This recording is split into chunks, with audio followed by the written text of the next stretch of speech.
Hi, I'm Natalie. Last Christmas Eve, I showed up to my in-laws' house in Millbrook with homemade cookies and wrapped presents for everyone.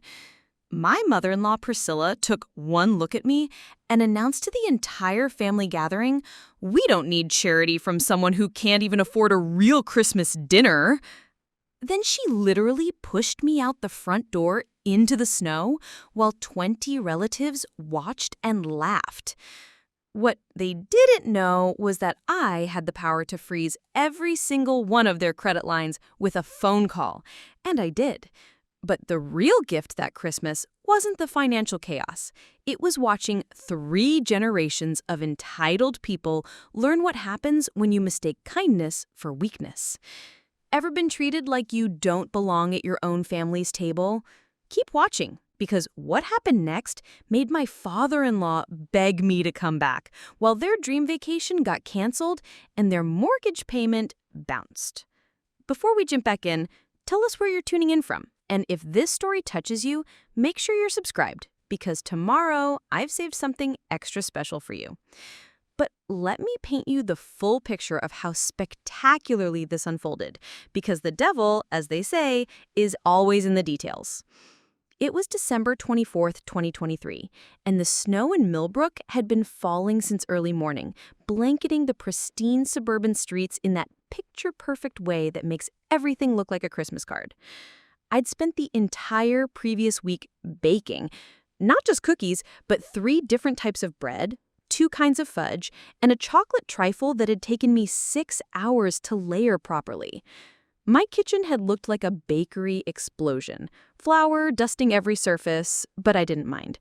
This was going to be my first Christmas as part of the Hawthorne family, and I wanted everything to be perfect. I should probably mention that I'd been married to their son David for exactly 4 months.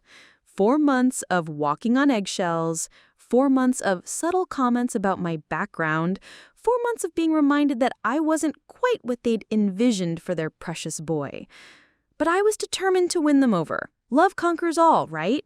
At least, that's what I kept telling myself as I wrapped each present with military precision, making sure every corner was crisp, every bow was centered. The Hawthorne estate, and yes, they actually called it that, sat on 3 acres of manicured lawn in the most exclusive part of Millbrook. The house itself was a sprawling Tudor revival that screamed old money, complete with ivy climbing the brick walls and actual gargoyles perched on the corners. David had grown up here, along with his sister Clarissa and his younger brother Jasper. 3 children who had never wanted for anything, never had to check a bank balance before making a purchase, never had to choose between paying rent or buying groceries. I pulled into the circular driveway in my 10-year-old Honda Civic, the engine making that slightly concerning sound it had been making for the past month. The contrast between my car and the collection of luxury vehicles already parked there wasn't lost on me. A gleaming Mercedes, a BMW SUV, and what looked like a brand new Tesla. I grabbed my bags of gifts and homemade treats, took a deep breath of the crisp winter air, and walked up to the front door. The house was already buzzing with activity when I rang the bell. Through the frosted glass, I could see the warm glow of the chandelier in the foyer, hear the murmur of conversation and laughter from inside. David's cousin Timothy answered the door, his face lighting up when he saw me. "Natalie, you made it," he said, pulling me into a warm hug. Timothy was one of the few family members who had been genuinely welcoming from the start. "Mom's been asking when you'd get here. She's dying to try whatever you've been baking. The whole house smells incredible." I felt my shoulders relax slightly as I stepped inside, stomping the snow off my boots on the expensive Persian rug in the entryway. The house was decorated like something out of a magazine, garland draped perfectly along the grand staircase, a Christmas tree that had to be at least 12 feet tall dominating the living room, and enough twinkling lights to power a small city. "Let me help you with those," Timothy said, reaching for my bags. "What did you bring?" "Oh, just some homemade stuff," I said, suddenly feeling self-conscious about my humble offerings. "Cookies, some bread, fudge, nothing fancy." "Are you kidding? Homemade is the best kind. Store-bought is for people who know soul." That's when I heard the voice that would haunt my dreams for months afterward. "What Timothy, who are you talking to? Priscilla Hawthorne appeared at the top of the stairs like a queen surveying her domain. She was perfectly put together, as always, not a silver hair out of place, wearing what I'm pretty sure was a Chanel suit that cost more than I made in 3 months. Her eyes swept over me, taking in my Target sweater, my practical boots, and the bags of homemade goods in my hands. Her expression shifted almost imperceptibly, but I caught it. The slight tightening around her eyes, the way her smile became just a fraction less warm. "Natalie," she said, descending the stairs with the grace of someone who had been trained in deportment. "How thoughtful of you to bring something." The way she said something made it sound like I'd brought roadkill. "Mrs. Hawthorne," I replied, forcing my brightest smile. "Merry Christmas! I hope you don't mind. I brought some treats for everyone. I know how much work hosting must be." "Oh, we have everything handled, dear," she said, reaching the bottom of the stairs. "Our caterer provided everything we need. But I'm sure someone will find a use for whatever you've brought." Behind her, I could see other family members gathering in the living room doorway, drawn by the sound of our conversation. David's father, Reginald, his sister, Clarissa, with her husband, Bartholomew, his brother, Jasper, with his new girlfriend, Penelope, all of them watching, all of them waiting to see how this little drama would unfold. And that's when Priscilla looked at my bags again, her nose wrinkling slightly, and said the words that would change everything. "We don't need charity from someone who can't even afford a real Christmas dinner." The silence that followed was deafening. You could have heard a pin drop on that Persian rug. Every face in that room turned to look at me, some shocked, some embarrassed, and a few, I'm ashamed to say, clearly enjoying the show. But here's what none of them knew as they watched me stand there in my Target sweater, holding my bags of homemade treats like some kind of Christmas orphan. My name might be Natalie Morrison now, but it used to be Natalie Blackstone. And the Blackstone family didn't just have money. We owned the company that managed the credit portfolios for half of Millbrook's most prestigious families, including the Hawthorns. The December wind carried a bitter edge that night, whistling through the bare oak trees that lined Hawthorne Manor's perfectly manicured grounds. Inside, the warmth should have been welcoming.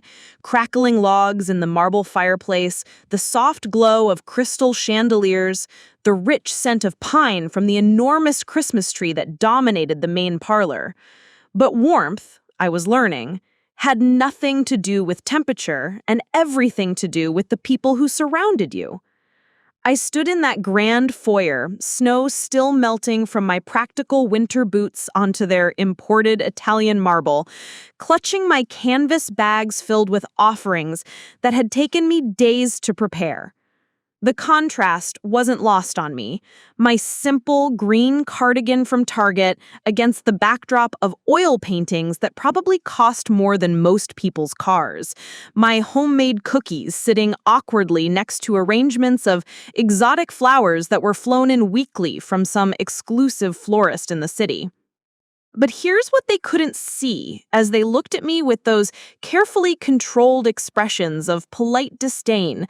The steady confidence in my posture, the way my eyes took in every detail of their supposedly impressive display of wealth, cataloging and calculating with the precision of someone who understood exactly what everything cost, and more importantly, how it was all financed.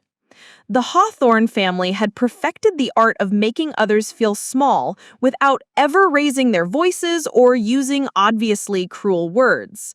It was all in the pauses, the slight tilts of their heads, the way they looked just past you instead of directly at you. Priscilla stood there in her cream-colored silk blouse and pearls that caught the light just so, every inch of the matriarch who had never questioned whether she belonged anywhere.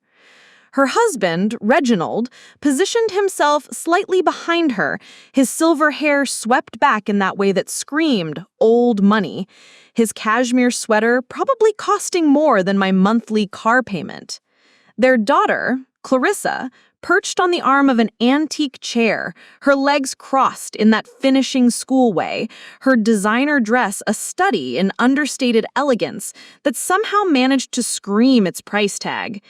And then there was Jasper, the youngest, barely 25 and already carrying himself with the entitled swagger of someone who had never been told no about anything that mattered. His girlfriend, Penelope, a blonde vision in what I recognized as this season's Valentino, clung to his arm like an expensive accessory, her eyes wide with the kind of curiosity people have when they sense drama brewing but know they're safely on the winning side. My husband David stood frozen in the doorway to the living room, his face a mask of mortification and indecision. I could see the war playing out behind his eyes, the part of him that loved me battling against 28 years of conditioning that told him his mother's approval was paramount. He opened his mouth as if to defend me, then closed it again, his jaw working silently as he looked from me to his mother and back again. The silence stretched on, thick with the kind of tension that makes your skin crawl. Someone's expensive watch ticked loudly in the background.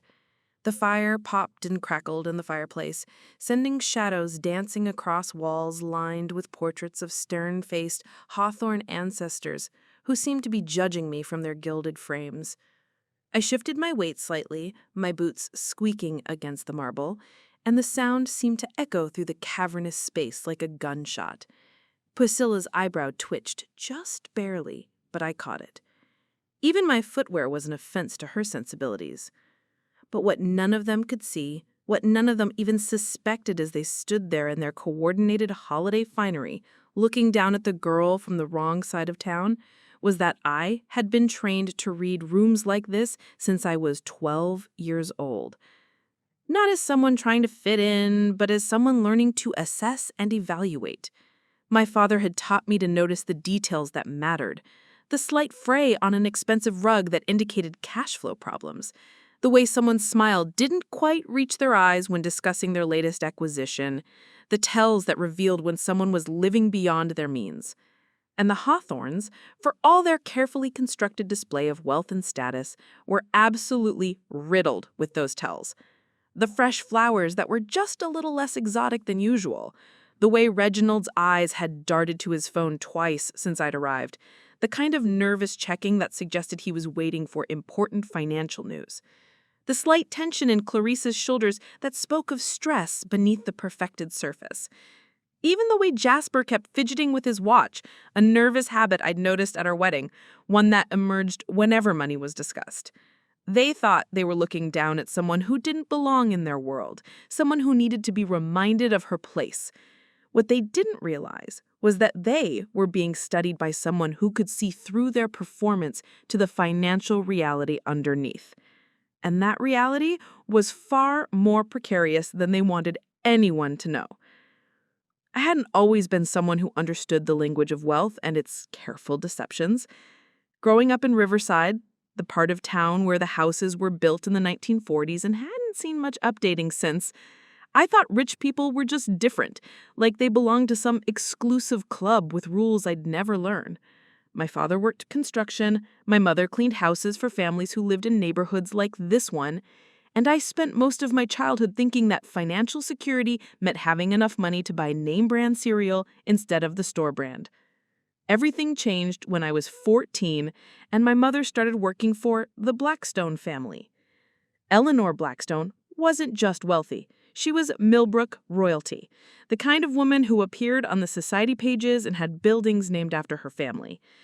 Her husband had built Blackstone Financial Services from nothing, starting with a small accounting firm in the 1960s and growing it into one of the most powerful financial management companies on the East Coast.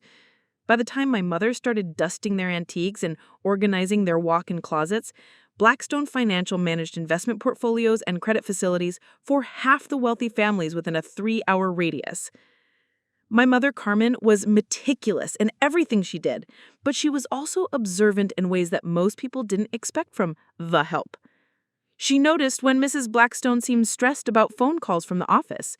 She overheard conversations about families who were over-leveraged or having liquidity issues. And she started asking questions, not nosy questions, but thoughtful ones about how money really worked, how wealth was built and maintained, and most importantly, how it could disappear. Mrs. Blackstone, whose own children were grown and scattered across the country pursuing their own interests, took an unexpected shine to my mother's curiosity. More surprisingly, she took an interest in me. It started small. Mrs. Blackstone would ask my mother to bring me along sometimes during school breaks, ostensibly to help with organizing or light cleaning. But instead of putting me to work, she'd sit me down in her enormous library and start explaining things: how compound interest worked, why credit ratings mattered, the difference between being rich and being wealthy, how most people who looked wealthy were actually living on borrowed money and borrowed time. Natalie, she'd say, her voice carrying the authority of someone who'd spent decades watching financial empires rise and fall. The most dangerous thing in the world is assuming that what you see on the surface tells the whole story. The families who drive the newest cars and live in the biggest houses are often the ones who are one bad quarter away from losing everything. She taught me to read financial statements like other teenagers were reading romance novels. She showed me how to spot the warning signs of financial distress, the subtle ones that most people missed, the way someone's spending patterns changed, the difference between confidence and desperation in business dealings, how pride could be both the builder and destroyer of family fortunes. By the time I was 16, I was spending most of my weekends at the Blackstone house, not because my mother needed help with her work, but because Mrs. Blackstone had essentially adopted me as her protege. She paid for my math tutoring when my grades slipped. She helped me navigate college applications and wrote recommendation letters that opened doors I never could have opened myself. And when I graduated with a degree in finance and business administration, she offered me something that would have seemed impossible just a few years earlier: a job at Blackstone Financial Services. Not as an entry-level clerk or assistant, as a junior analyst with a direct reporting line to her husband, Mr. Blackstone himself. I spent 3 years learning the business from the inside, understanding not just how money worked, but how power moved through the careful networks of credit and obligation that connected Millbrook's elite families. Mrs. Blackstone died suddenly of a heart attack when I was 25. At the reading of her will, I discovered something that shocked everyone, including me. She had left me a 30% ownership stake in Blackstone Financial Services, along with a letter that explained her reasoning in her precise, elegant handwriting. "You understand something that my own children never quite grasped," the letter read. "Wealth isn't about what you own, it's about what you understand. You see patterns where others see only surface details. You have the patience to observe and the wisdom to act strategically rather than emotionally. Most importantly, you remember what it felt like to be underestimated, and that memory will serve you well in a business where discretion and humility are more valuable than flashy displays of power." The inheritance made me wealthy, but more than that, it made me powerful in ways that most people couldn't see. Blackstone Financial didn't just manage investment portfolios. We also administered credit facilities, home equity lines, and specialized lending arrangements for high net worth families. We were the invisible infrastructure that kept Millbrook's elite lifestyle functioning, the financial foundation that supported their country club memberships, their luxury vacations, their children's private school tuitions, and their impressive real estate holdings. Which meant that I had access to information that could destroy reputations and end dynasties with a few strategic phone calls. When I met David at a charity fundraiser 2 years later, I was immediately charmed by his genuine kindness and his complete lack of interest in talking about money or status. He worked as a teacher at the local public high school, drove a modest sedan, and seemed genuinely baffled by the social hierarchies that obsessed most people in his family circle. He was sweet, funny, and refreshingly normal. He also had no idea who I really was. To him, I was just Natalie Morrison, the girl who worked in finance and lived in a small apartment downtown. I never corrected his assumption that I was struggling financially, never mentioned my ownership stake in the company that managed his family's considerable debts, never explained that I could have bought his childhood home 3 times over without affecting my monthly budget. I told myself I was protecting our relationship from the complications that money always brought. But if I'm being honest, part of me was also curious to see how his family would treat someone they perceived as beneath them. And now, standing in their foyer while they looked at me with barely concealed contempt, I had my answer. They had failed the test spectacularly. And now it was time for their education to begin. The grandfather clock in the corner chimed 7:30, its deep, resonant tones cutting through the uncomfortable silence that had settled over the Hawthorne family like a heavy blanket. Outside, the snow continued to fall in thick, lazy flakes, creating the kind of postcard-perfect Christmas Eve scene that should have filled everyone with warmth and anticipation. Instead, the atmosphere inside the manor felt charged with the kind of tension that precedes a thunderstorm. I could hear the catering staff moving efficiently through the kitchen, their professional murmurs and the gentle clinking of expensive china, creating a soundtrack of preparation for what was clearly intended to be an elaborate Christmas Eve dinner. The scent of roasted duck and winter vegetables drifted through the air, mingling with the pine from the Christmas tree and the subtle perfume that seemed to permanently inhabit spaces where wealthy women gathered. Priscilla's comment about charity hung in the air like smoke, visible and toxic. The other family members shifted uncomfortably, some looking at their shoes, others glancing toward the living room as if contemplating escape. But no one moved to leave and no one spoke to defend me. They were all waiting to see how this little drama would play out, content to be spectators to my humiliation, as long as they weren't required to take sides. Timothy, who had greeted me so warmly at the door, now stood frozen near the coat closet, his face flushed with embarrassment that seemed genuine. His mother, David's Aunt Cordelia, touched his arm gently, a subtle signal for him to stay quiet and not make things worse. Even he, the one family member who had shown me consistent kindness, wasn't willing to challenge the family matriarch directly. David finally found his voice, though it came out as barely more than a whisper. "Mother, that's not... Natalie worked very hard on those gifts. She's been baking for days." Priscilla turned her cool gaze to her son, one perfectly sculpted eyebrow rising slightly. "Of course she has, darling. I'm sure she's very industrious. But we simply have more food than we could possibly need, and I'd hate for her efforts to go unappreciated when there are surely people who would be more grateful for homemade treats."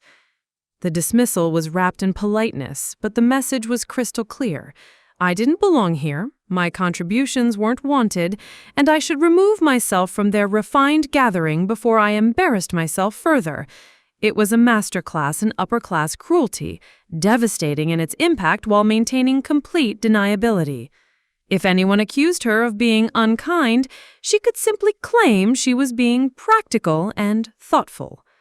Reginald cleared his throat, his discomfort evident in the way he tugged at his cashmere sweater. Perhaps we should all move into the living room. I believe Jesper was going to play something on the piano for us. But Priscilla wasn't finished. She stepped closer to me, close enough that I could smell her expensive perfume and see the calculation in her perfectly made-up eyes. When she spoke again, her voice was lower, more intimate, as if she were sharing a confidence rather than delivering a final blow. "You seem like a sweet girl, Natalie, but I think there's been a misunderstanding about tonight. This is a family dinner, and while I'm sure you meant well, we really don't need assistance with our holiday celebrations. Perhaps it would be better if you took your things and went home to your own family's traditions." The words hit me like physical blows, each one carefully chosen for maximum impact. She was kicking me out, on Christmas Eve, in front of everyone, and she was doing it with such polished grace that no one could accuse her of being anything less than reasonable. Around us, the silence deepened. Clarissa examined her manicure with sudden fascination. Bartholomew found something intensely interesting about the crown molding. Jasper pulled out his phone and started scrolling, as if the social media universe had suddenly become more compelling than the real-world drama unfolding in front of him. Even Penelope, who I'd noticed had been watching the proceedings with barely concealed glee, now seemed to sense that things had gone too far and was studying the Christmas tree ornaments with manufactured interest. The catering staff had gone quiet in the kitchen, and I realized they were probably listening too, adding another layer of public humiliation to an already devastating moment. The hired help was witnessing the family drama, and tomorrow they'd probably share the story with other staff members at other wealthy households throughout Millbrook. By New Year's, half the town's domestic workers would know about the time the Hawthorne matriarch threw her son's new wife out on Christmas Eve. David looked like he was going to be sick. His face had gone pale, and his hands were clenched into fists at his sides. But still, he didn't move to stand beside me, didn't take my hand or put his arm around my shoulders, or do any of the things that a husband should do when his wife is being publicly humiliated by his family. Instead, he stood there paralyzed, caught between his love for me and his lifelong conditioning to defer to his mother's authority. That's when I realized something that cut deeper than Priscilla's calculated cruelty. I was completely alone in this room of people, not just outnumbered or unwelcome, but fundamentally alone in a way that had nothing to do with the temporary dynamics of this particular evening. These people had closed ranks against me, and even my own husband was too weak or too conflicted to stand with me against them. The bags in my hands suddenly felt impossibly heavy. Not because of their physical weight, but because of everything they represented. The hours I'd spent in my kitchen, the care I'd put into every recipe, the hope I'd harbored that maybe this Christmas would be the one where they finally accepted me as part of their family. All of it reduced to unwanted charity from someone who couldn't afford to celebrate properly.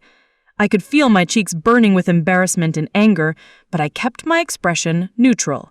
Years of watching Mrs. Blackstone navigate social situations taught me that the person who loses their composure first is the person who loses, period. And I had no intention of losing. Instead, I took a slow, deep breath and looked around the room, making eye contact with each person present. I wanted them to see me really seeing them, cataloging their faces and their choices in this moment. I wanted them to remember this scene later when the dynamics had shifted completely, because they were about to learn something that Mrs. Blackstone had taught me long ago. The most dangerous person in any room is the one everyone underestimates.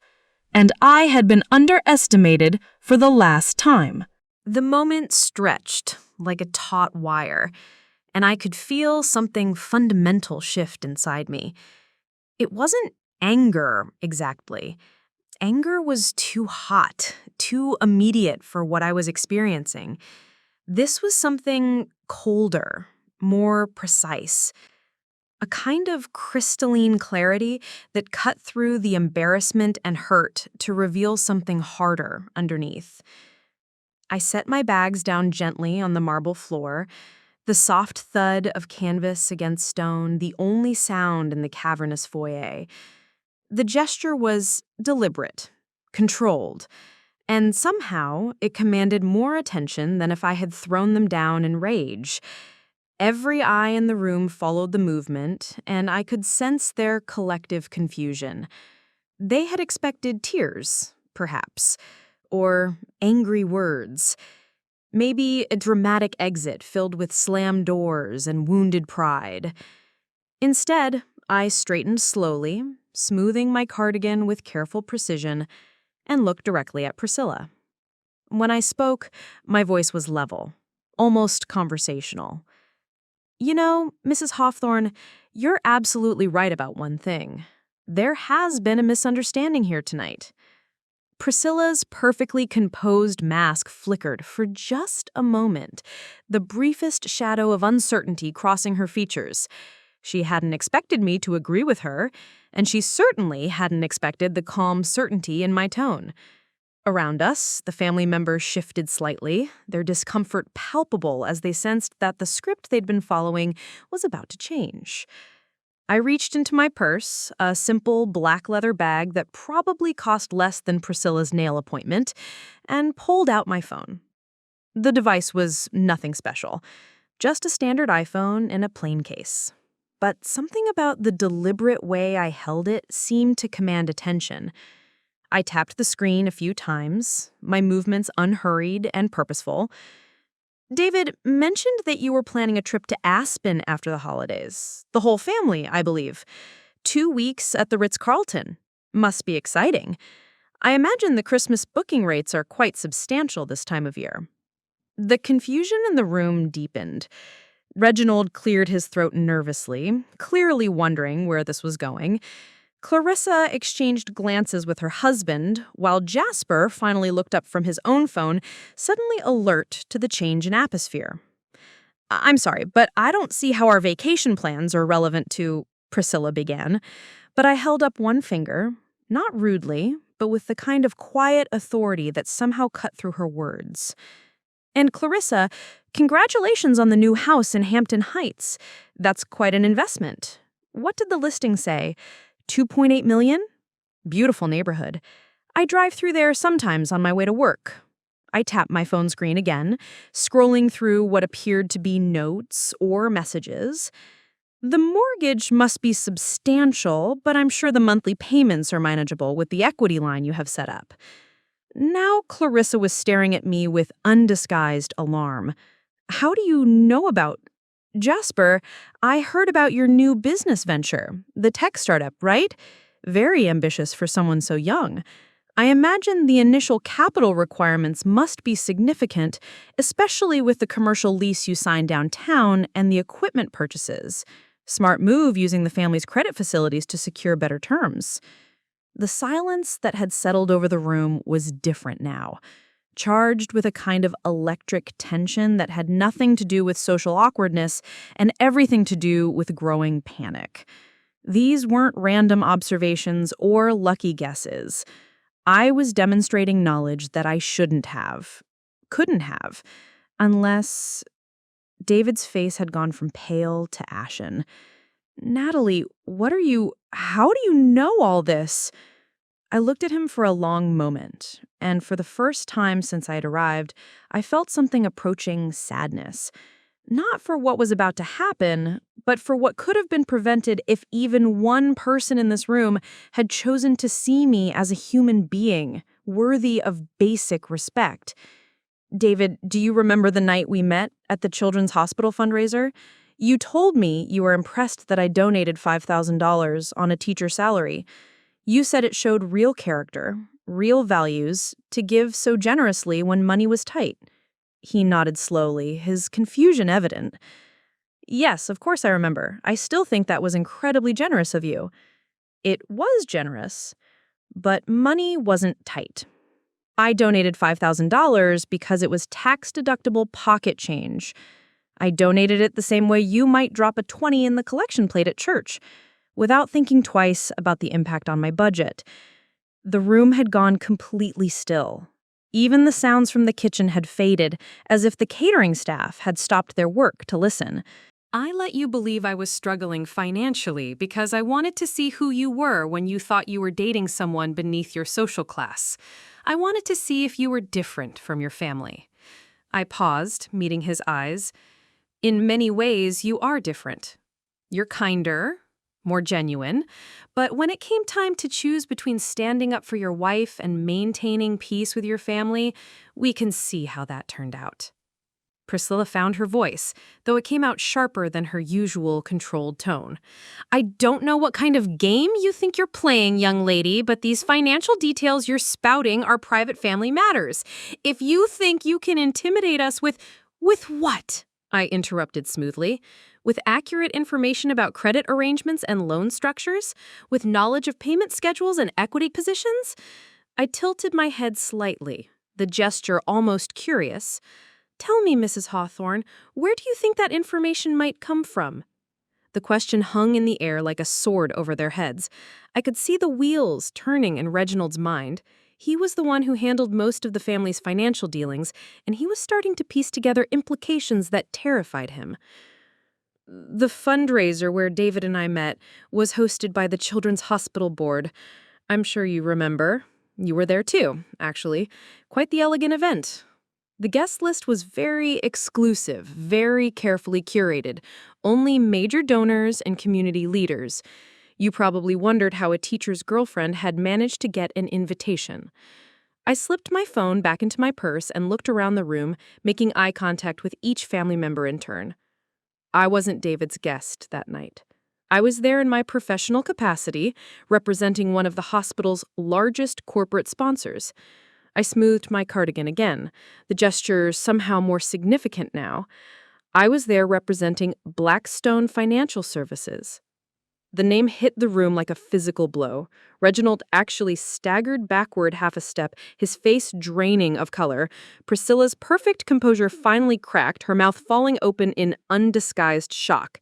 Because everyone in Millbrook's financial elite knew exactly what Blackstone Financial was, and, more importantly, what it controlled.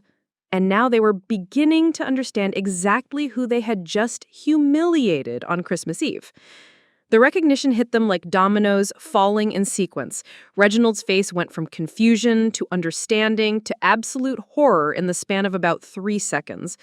His hand moved instinctively to his chest, pressing against his shirt as if he could somehow calm his suddenly racing heart through sheer willpower. Behind him, Clarissa made a small choking sound, her perfectly manicured hand flying to her throat. Blackstone Financial? Reginald whispered, the words coming out like a prayer or a curse. You work for Blackstone Financial? I tilted my head slightly, the gesture carrying just enough ambiguity to let their imaginations run wild. I do work with Blackstone Financial, yes. Very closely, actually. The beauty of the truth I'd learned from Mrs. Blackstone herself was that it could be more devastating than any lie when deployed strategically. I wasn't lying. I did work with the company, extremely closely, considering I owned a controlling stake in it.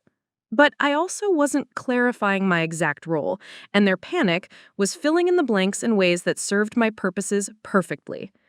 Jasper, who had been leaning against the doorframe with his usual entitled casualness, suddenly straightened. His girlfriend Penelope looked between him and me with growing alarm, clearly sensing the shift in power dynamics, even if she didn't understand the specifics. Wait, when you say you work with them, in what capacity? I pulled my phone out again, this time opening what was clearly a business application. The screen was filled with numbers, account codes, and status indicators that would be meaningless to most people, but would be immediately recognizable to anyone who'd ever dealt with high-level financial management. Well, let's see, I said, scrolling through the interface with practiced ease. I handle portfolio oversight for approximately 47 high-net-worth families in the Tri-County area.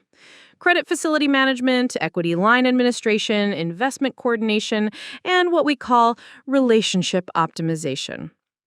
Priscilla finally found her voice again, though it came out strained and brittle. Relationship optimization? I make sure our clients maintain the financial stability necessary to meet their obligations. It's really quite comprehensive. We monitor spending patterns, track payment histories, assess risk factors, and, when necessary, we make adjustments to ensure continued financial health. The temperature in the room seemed to drop 10 degrees. Timothy, who had been standing quietly by the coat closet, now looked like he wanted to disappear entirely.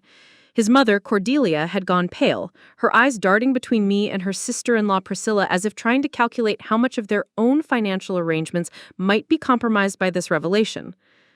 David stepped forward, his voice barely above a whisper.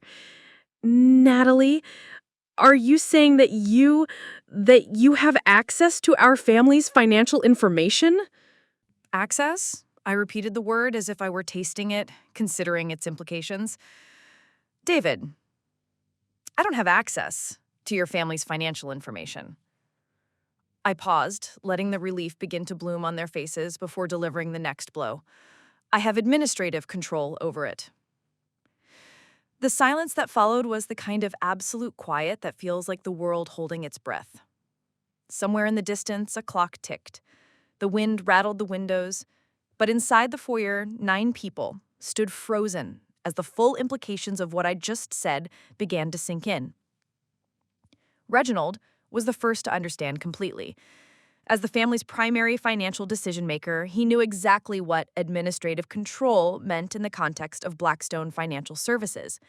It meant I could freeze credit lines, cancel payment authorizations, flag accounts for immediate review. In extreme cases, it meant I could call in outstanding loans and demand immediate payment of balances that most families couldn't cover without liquidating major assets. The Aspen trip, he said slowly, his voice hollow. The hotels, the flights, the rental properties, it's all being charged to the equity line. I nodded approvingly, like a teacher whose student had finally grasped a difficult concept. The Ritz-Carlton alone is $47,000 for the 2 weeks, if I remember correctly, plus the private jet charter, the ski equipment rentals, the restaurant reservations that required deposits. Quite an impressive holiday expense, really. Clarissa made another small sound, this one closer to a whimper. Our house payment, the mortgage on the Hampton Heights property, it's processed through Blackstone's preferred lending network, yes, I confirmed gently. We negotiated quite favorable terms for you, actually. Below-market interest rates, flexible payment scheduling, minimal down payment requirements. Very generous arrangements for a family with your credit profile. The phrase hung in the air like a threat. Everyone in the room understood that credit profiles could change. Favorable terms could be revoked. Generous arrangements could become much less generous with very little notice. Jasper's startup loan, Clarissa's mortgage, the family's equity lines, their credit facilities, their investment accounts. I was calmly and systematically revealing that virtually every aspect of their financial lives ran through systems that I controlled. Not influenced, not monitored, controlled. This is impossible, Priscilla said, but her voice had lost all its earlier authority. You're a teacher's girlfriend. You live in some tiny apartment downtown. You shop at Target. You can't possibly be. Can't be what? I asked, my tone remaining conversational. Can't be successful?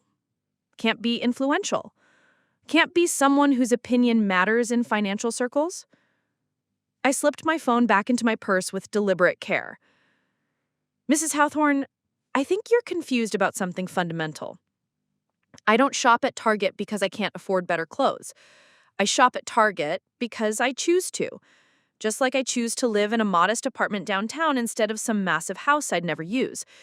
Just like I chose to let your son believe I was struggling financially instead of explaining that I could buy this entire estate without affecting my quarterly budget. Reginald sank into a nearby chair, his face buried in his hands.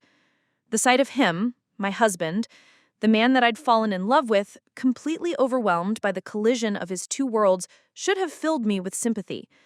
And part of me did feel sorry for him, but a larger part of me was coldly noting that even now, even knowing who I really was, he hadn't stood up and moved to my side.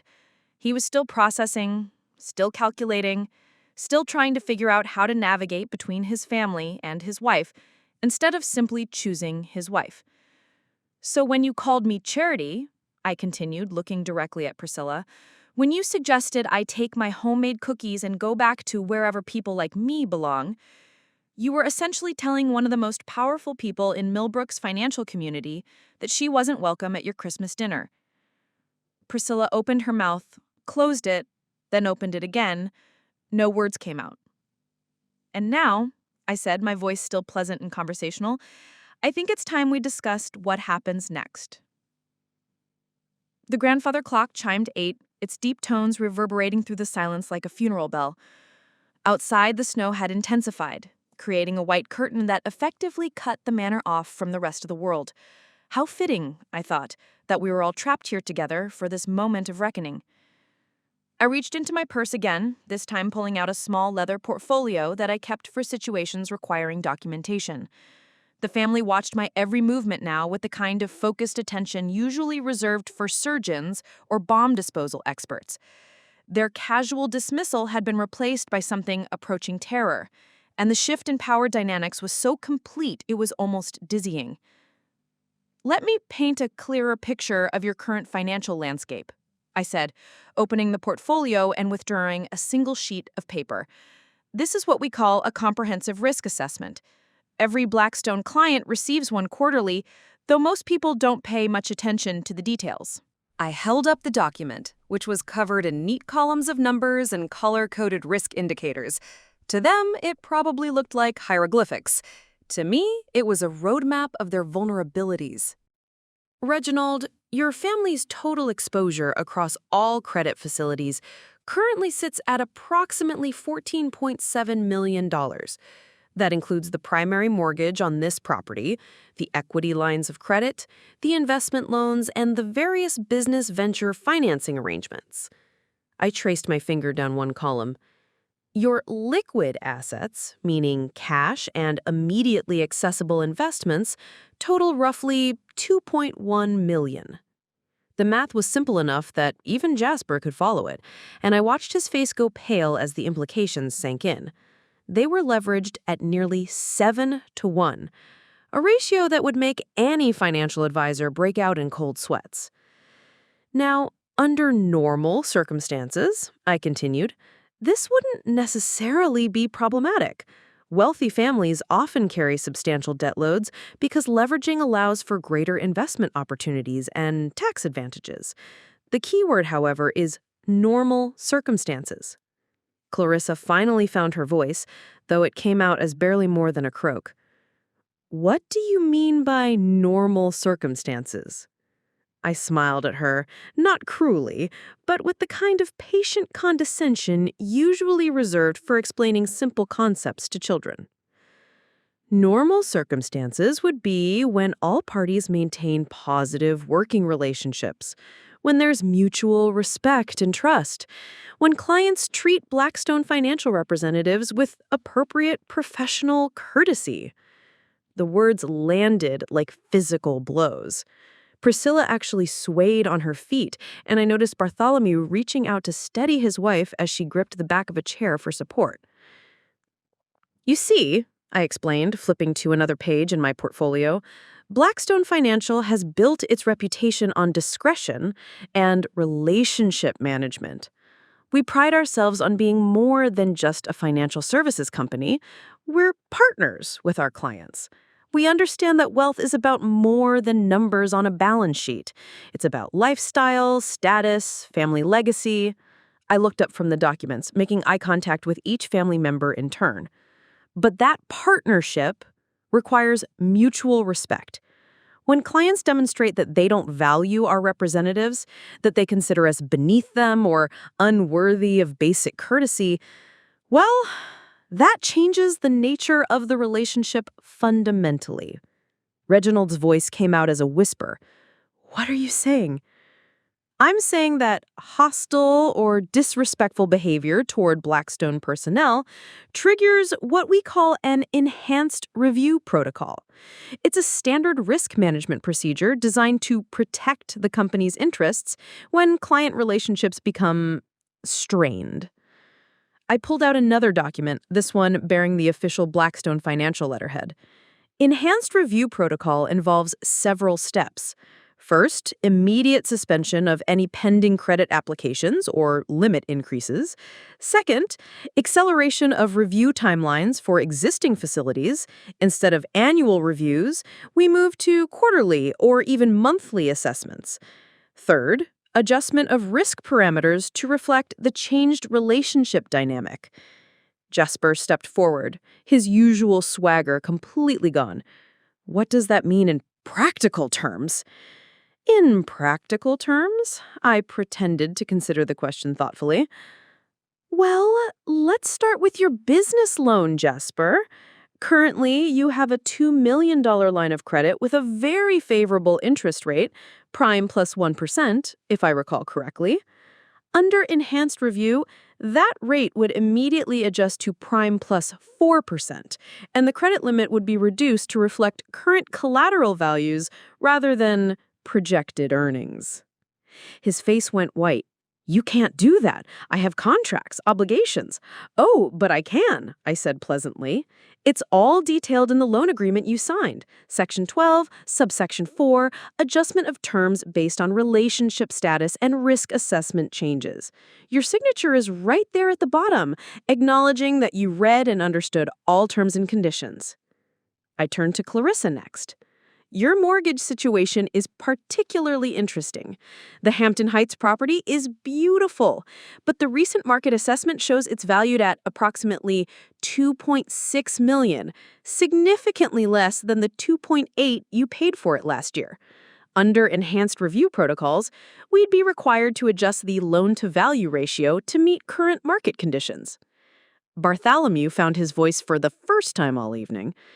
"That would trigger an immediate payment demand for the difference." I nodded approvingly. "Exactly. Roughly $200,000, due within 30 days of notification. Of course, that's assuming the property appraisal doesn't come in even lower than our preliminary assessment." The catering staff had completely stopped their work in the kitchen now. The silence from that direction was so complete, I wondered if they were all pressed against the door listening to every word. Tomorrow, this story would spread through Millbrook's domestic worker network like wildfire, and by New Year's Day, every wealthy family in the area would know about the Christmas Eve dinner where the Hawthorns discovered they'd been insulting their own financial lifeline. "The Aspen trip," Priscilla said suddenly, her voice sharp with desperate calculation. "If you froze the equity line now, the charges wouldn't process. The hotels, the flights, they'd all be declined." That's correct, I confirmed. $47,000 in charges, all scheduled to process tomorrow morning, plus the additional charges that always accumulate during these luxury trips. The spa treatments, the shopping expeditions, the spontaneous helicopter tours. I'd estimate the total trip cost will exceed $70,000 by the time you return. I closed the portfolio with a soft snap that seemed to echo through the room like a gunshot. But here's what's truly fascinating about this situation.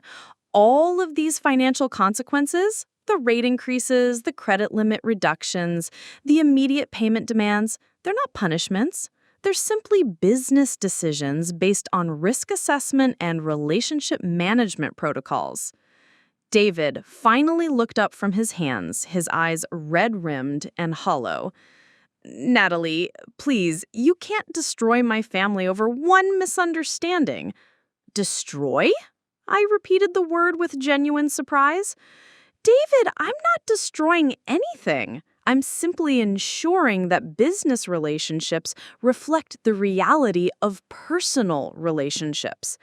If your family considers me unworthy of basic respect, why would they want to do business with me?" The logic was unassailable, and we all knew it.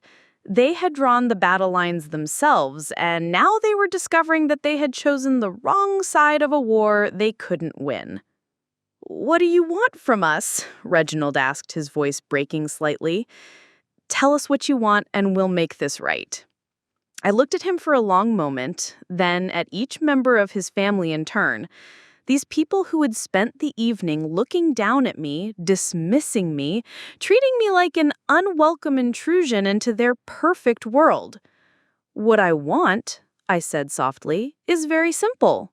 I want to go home to my modest apartment and spend Christmas Eve in peace.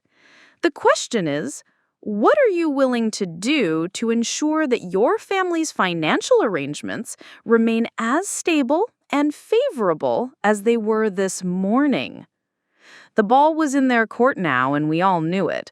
The silence stretched until it became unbearable, thick with the weight of unspoken calculations and growing desperation.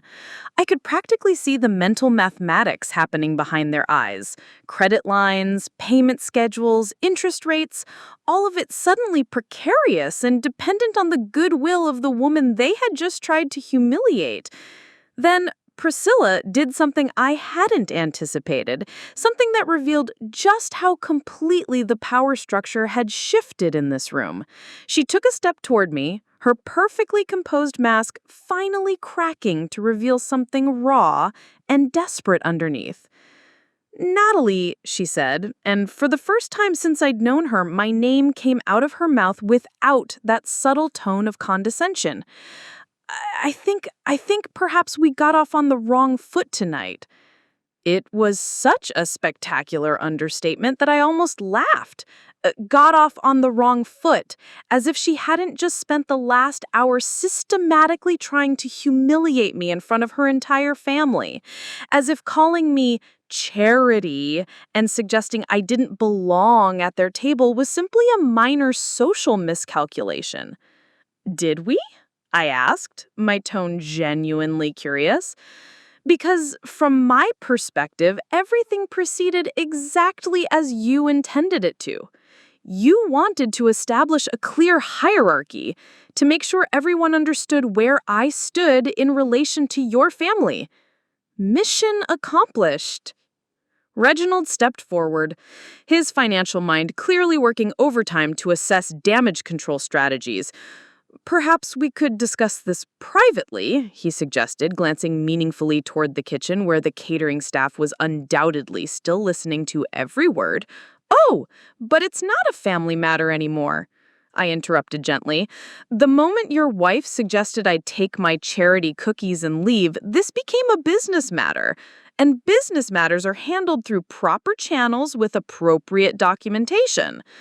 I pulled out my phone again, and this time I didn't just look at it. I began typing with deliberate, measured keystrokes. Each tap of my fingers seemed to echo through the room like a countdown timer. "What are you doing?" Clarissa asked, her voice pitched higher than usual. "I'm filing an incident report," I replied without looking up from the screen. "Standard procedure when Blackstone personnel experience hostile treatment from clients. It goes into the permanent client file and triggers an automatic review of the relationship status." Jasper stepped forward, his hands held up in a gesture of surrender. Wait, can't we talk about this? I mean, surely there's a way to resolve this that doesn't involve official reports and reviews and all that. I finished typing and looked up at him with something approaching sympathy. "Jasper, you're young, so maybe you don't understand how these things work in the adult world. When someone in my position is publicly insulted by a client family, there are protocols that must be followed. This isn't about personal feelings. It's about protecting the integrity of the business relationship." "But we didn't know," Penelope blurted out, and then immediately looked mortified that she'd spoken. I mean, we had no idea who you were. If we had known..." "If you'd known, you would have treated me differently," I finished for her. "Yes, I understand that. But here's what you're missing. The way you treat people when you think they can't affect your life, that's who you really are.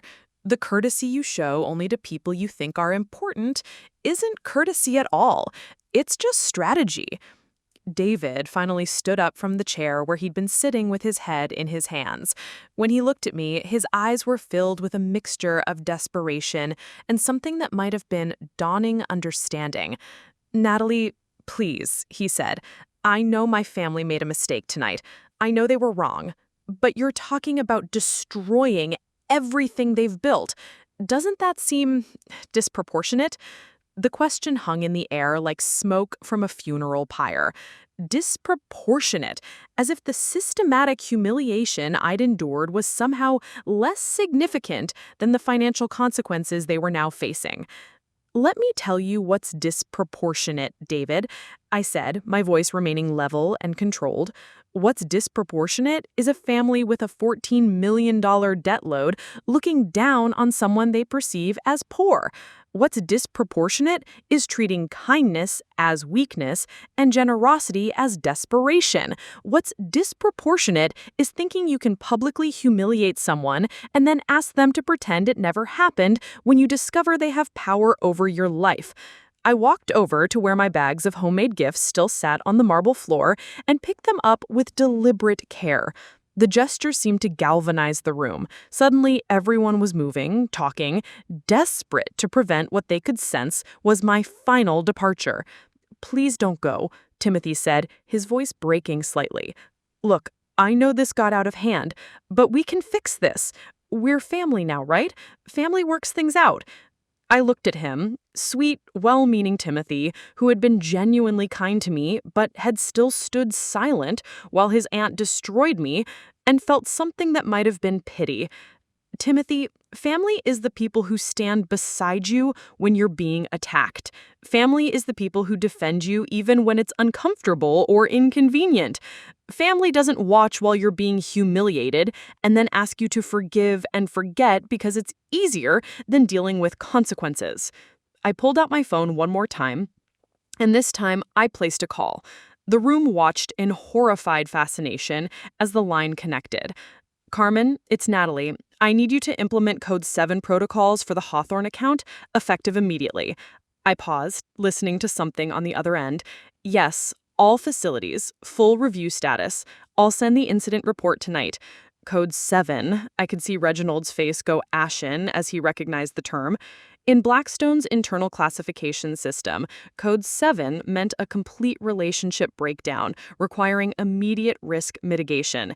It was the financial equivalent of DEFCON 1, and once it was activated, there was no easy way to reverse it. The report will be filed by midnight, I continued into the phone, my eyes never leaving Priscilla's face. All department heads should be briefed by morning. We'll need to schedule a full portfolio review by the end of the week.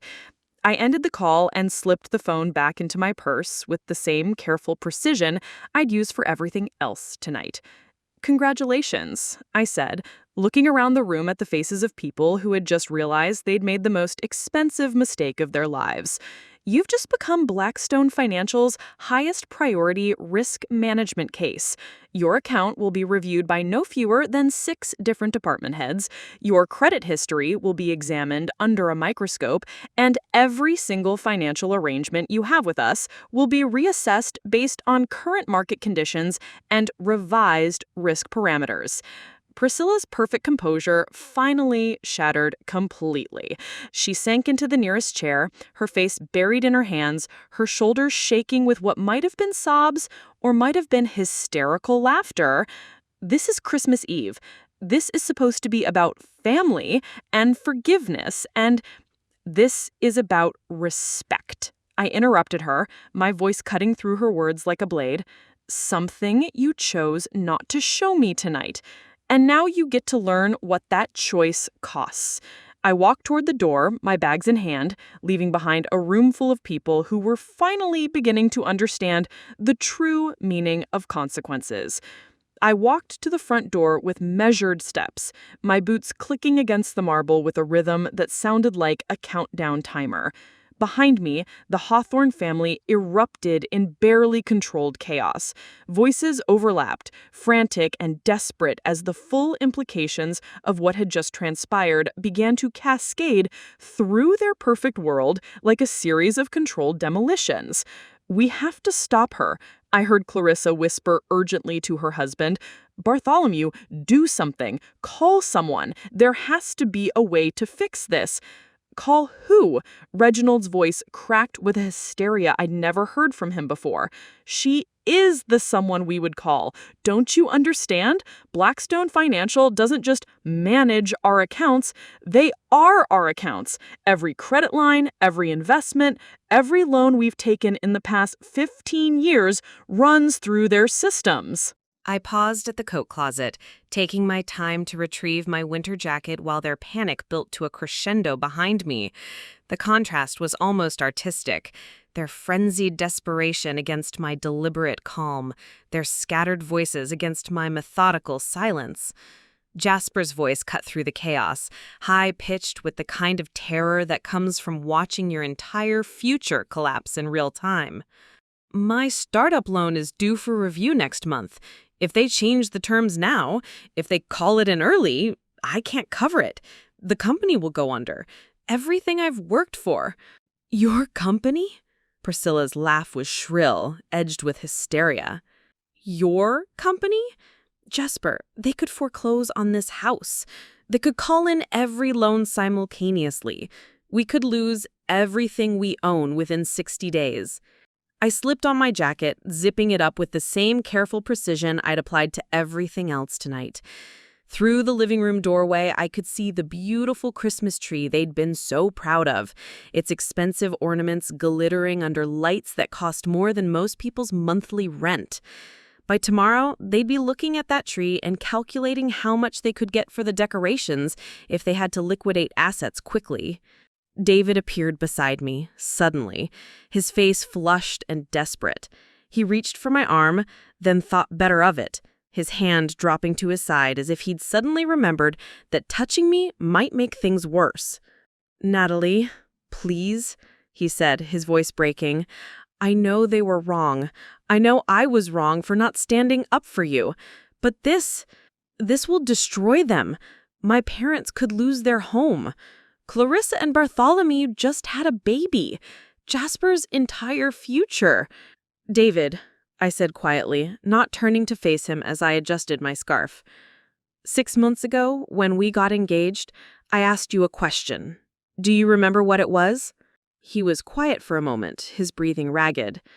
"You asked if I would always choose us over them. And what did I say?" I said yes. I promised I would always put our marriage first. I finally turned to look at him, and something in my expression made him step back slightly. "And tonight, when your mother called me charity and threw me out of your family home on Christmas Eve, what did you do?"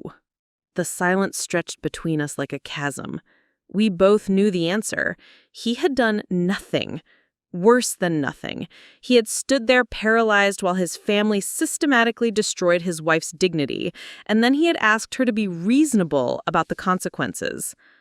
I froze. I should have defended you immediately. I should have told them to stop. I should have walked out with you. "Yes," I agreed. "You should have. But you didn't. And now here we are." Behind us, the family conference had devolved into something approaching hysteria. I could hear Priscilla on the phone, her voice sharp with barely controlled panic, as she apparently tried to reach someone, a lawyer, perhaps, or maybe another financial advisor who might be able to help them navigate this disaster. There has to be someone higher up than her, someone with authority to override this decision. She can't just destroy a family because her feelings were hurt. Reginald's bitter laugh echoed through the foyer. "Priscilla, she owns 30% of the company. There is no one higher up. She could walk into the office tomorrow and fire half the staff if she wanted to." The number hit the room like a physical blow.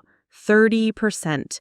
Not just an employee, not just a representative, but an owner, a principal stakeholder with decision-making authority over policies that affected hundreds of families throughout the region.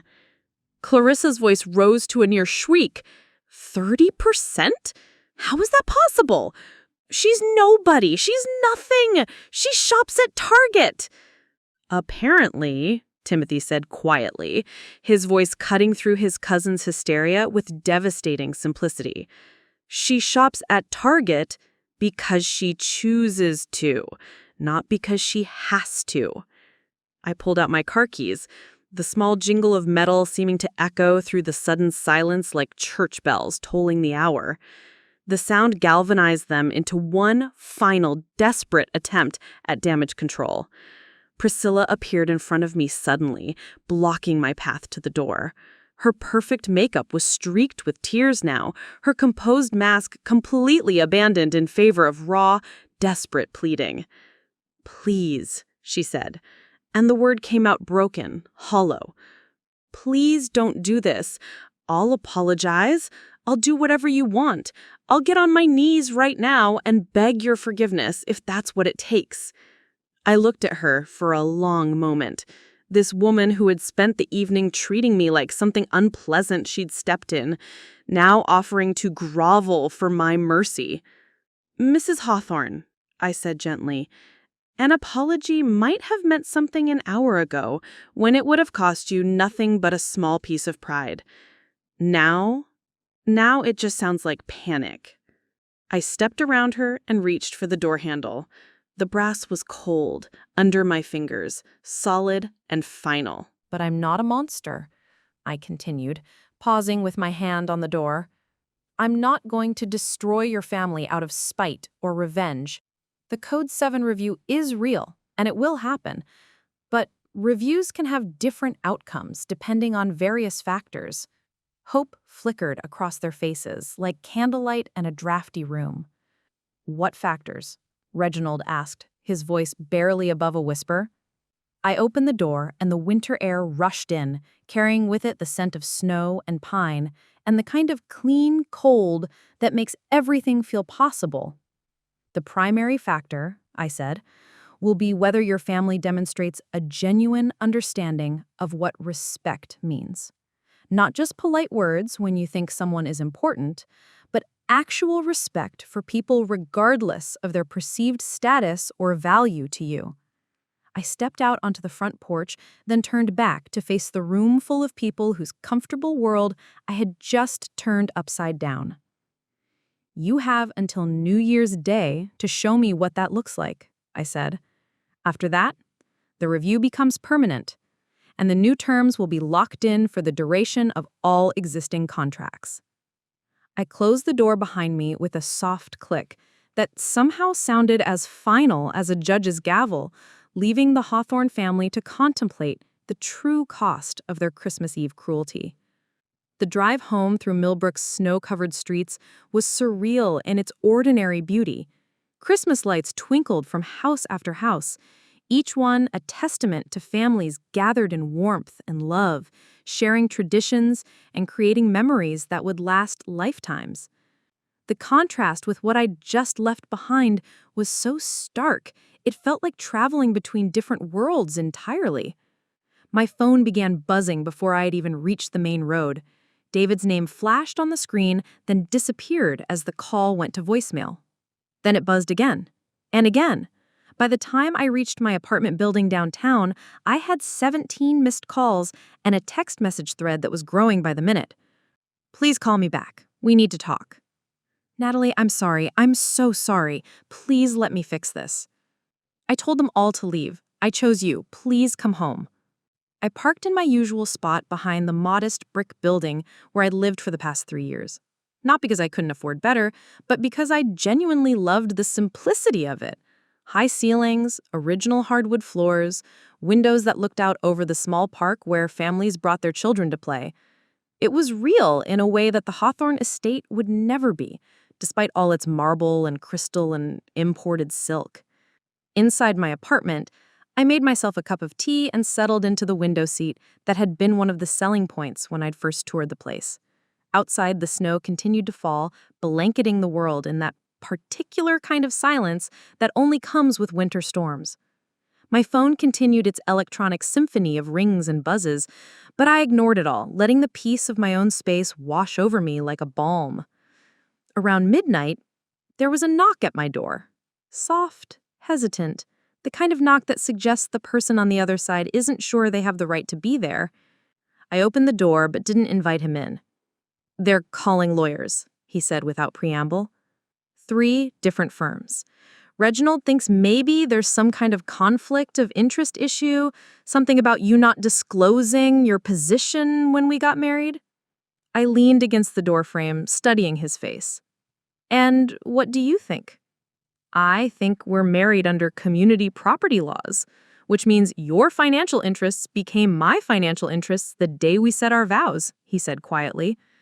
I think any lawyer worth their retainer fee is going to tell them they don't have a legal leg to stand on.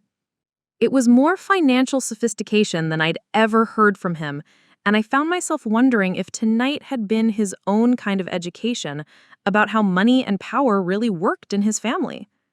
But that's not why I'm here, he continued. I'm here because I need to know if our marriage is over. The question hung between us in the cold winter air. Below us, the street was empty except for the occasional car navigating carefully through the snow. Christmas Eve was winding down across the city, families settling into their traditions, children finally falling asleep with visions of morning presents dancing in their heads. I don't know, I said honestly. I married someone who I thought would choose me over anything else when it mattered.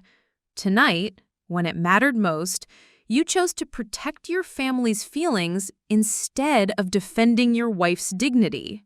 He flinched as if I'd slapped him. I know I failed you tonight, but Natalie, you have to understand. I've spent my entire life being told that family comes first, that we protect each other no matter what.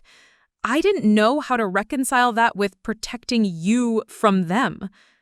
David, I said gently, I am your family now.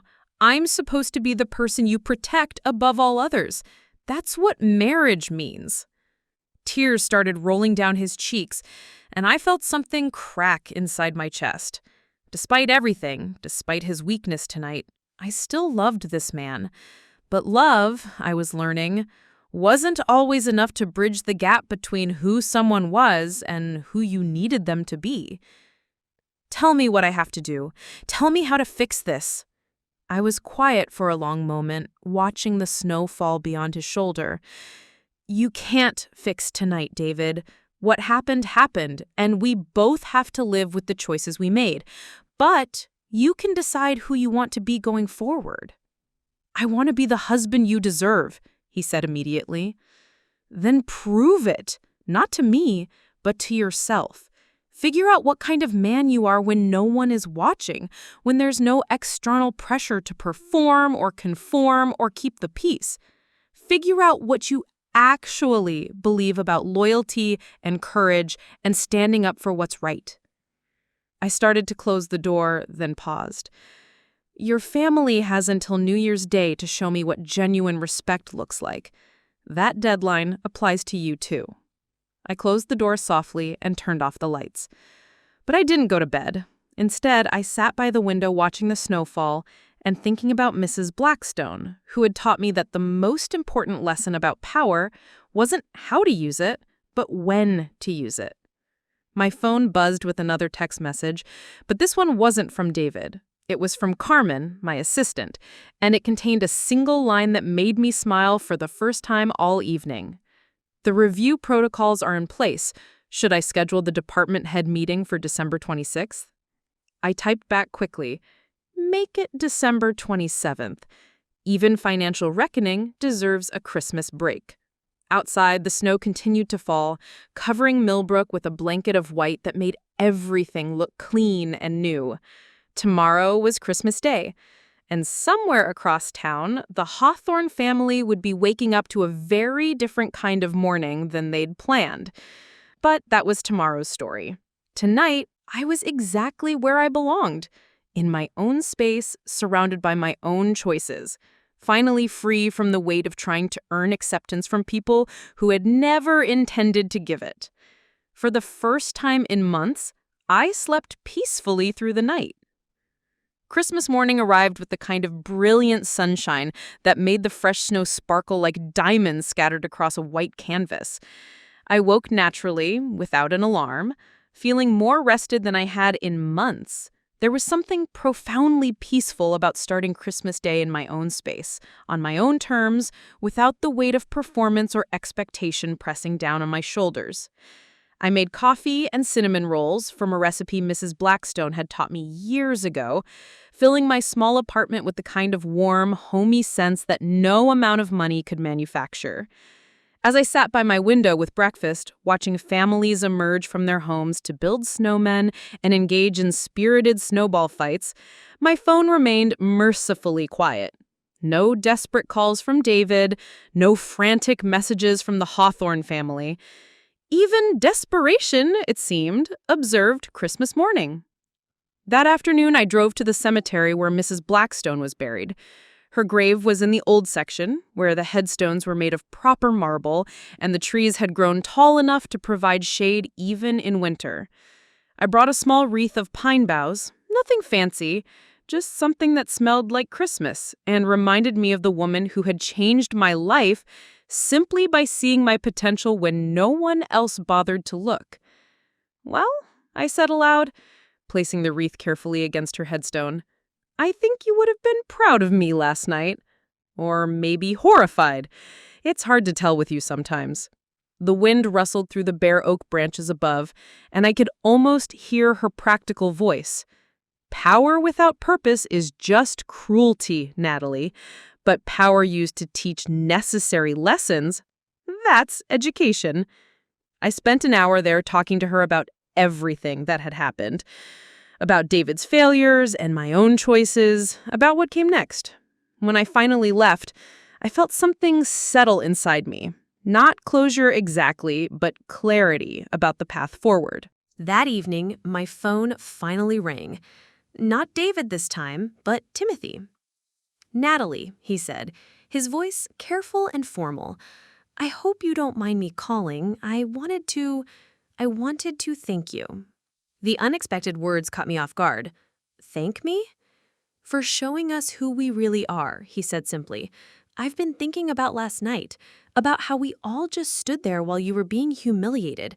I kept telling myself I was staying out of family drama, but that was cowardice dressed up as diplomacy." I was quiet, letting him work through whatever he needed to say. My grandmother, my mother's mother, she worked as a domestic when I was little, cleaned houses for families like ours. I remember her coming home exhausted, talking about the people who treated her like furniture and the ones who treated her like family. Last night, watching how we treated you, I realized which kind of people we'd become. His voice cracked slightly. "She would have been ashamed of me." "Timothy," I said gently, "recognizing the problem is the first step toward fixing it." "Is there still time to fix it? I mean, with you, with the family, with everything." I looked out my window at the snow-covered park where someone had built a snowman with a carrot nose and button eyes. There's always time to choose to be better than you were yesterday. Whether that's enough depends on what you do with that choice. New Year's Eve arrived with unseasonable warmth that turned the snow to slush and made the whole city smell like wet earth and new beginnings. I spent the evening at the office, not because I had to work, but because I wanted to review the Hawthorne file one more time before making my final decision. The past week had been interesting. David had moved out of our apartment voluntarily, giving me space to think while he figured out who he wanted to be. The Hawthorne family had been conspicuously absent from their usual holiday social circuit. No appearances at the New Year's charity galas, no family photos posted on social media from expensive vacation destinations. Instead, I'd receive reports from various sources about small but significant changes. Priscilla had personally delivered Christmas baskets to all their domestic staff, something she'd never done before. Reginald had quietly increased the health insurance benefits for all his employees. Clarissa had started volunteering at the children's literacy program downtown. Jasper had restructured his startup to include profit sharing for all employees, not just executives. Were these changes genuine, or were they strategic moves designed to impress me? Probably both. But Mrs. Blackstone had taught me something important about human nature. People rarely become better all at once. They become better gradually, choice by choice, until one day they look back and realize they're not the same person they used to be. At 11:45 p.m., 15 minutes before my deadline expired, there was a knock at the office door. I looked up from the Hawthorne file to see the entire family standing in the hallway. David, his parents, his siblings, even Timothy and his mother. They looked tired, humbled, and genuinely uncertain about their reception. "We came to say we're sorry," Priscilla said without preamble. "Not because we're afraid of what you might do to us financially, but because we were wrong. About you, about what respect means, about what kind of people we want to be." I gestured for them to come in, and they arranged themselves around my office like students waiting to hear their final grades. "The financial review will be completed tomorrow. All terms will remain as they were before Christmas Eve. Your credit lines, your loan arrangements, your investment portfolios, everything stays exactly the same." The relief that flooded their faces was almost palpable. "But," I continued, and the word fell like a stone into still water, "this experience has taught me something important about compatibility, about what I need in a marriage and what I can live with." I looked directly at David. "I need more time to think about us, about whether we can build something real together or whether we're just too different in the ways that matter most." He nodded, accepting the uncertainty with more grace than I'd expected. "I understand, and I'll wait however long it takes." As they filed out of my office, Timothy lingered at the door. "For what it's worth," he said quietly, "I think you're exactly what this family needs, even if it takes us a while to deserve you." Later, as midnight approached and the city prepared to celebrate the new year, I sat alone in my office thinking about second chances and the difference between forgiveness and trust. Outside, fireworks began to bloom across the sky, painting the darkness in brilliant colors that lasted just long enough to remind you that beautiful things don't have to be permanent to be meaningful. I had learned something important over the past week. Power wasn't about controlling other people's choices. It was about having the freedom to make your own choices and the strength to live with the consequences. The Hawthorne family would have to prove themselves through their actions, not their words. David would have to earn back my trust one day at a time. And I would have to decide whether the love we shared was strong enough to overcome the fundamental differences in how we saw the world. But for tonight, it was enough to know that I had stood up for myself when it mattered, that I had refused to accept less than I deserved, that I had used my power not for revenge, but for education. Mrs. Blackstone would have been proud. As the clock struck midnight and the new year officially began, I made myself a promise. I would never again shrink myself to fit into someone else's idea of who I should be. I would never again accept crumbs and call it kindness. I would never again let anyone convince me that asking for respect was asking for too much. The girl who had been humiliated on Christmas Eve was gone. The woman who remained was stronger, clearer, and finally free. And that, I realized as the fireworks painted the sky in gold and silver, was the best gift I could have given myself. Up next, you've got 2 more standout stories right on your screen. If this one hit the mark, you won't want to pass these up. Just click and check them out.